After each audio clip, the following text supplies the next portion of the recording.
Famille Bota. Toujours. Aïe, famille Bota, yo ça la famille Bota to koyeyo. On koyeyo. Bon.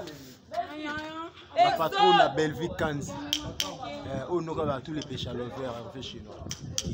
On a tous les péchés à l'envers.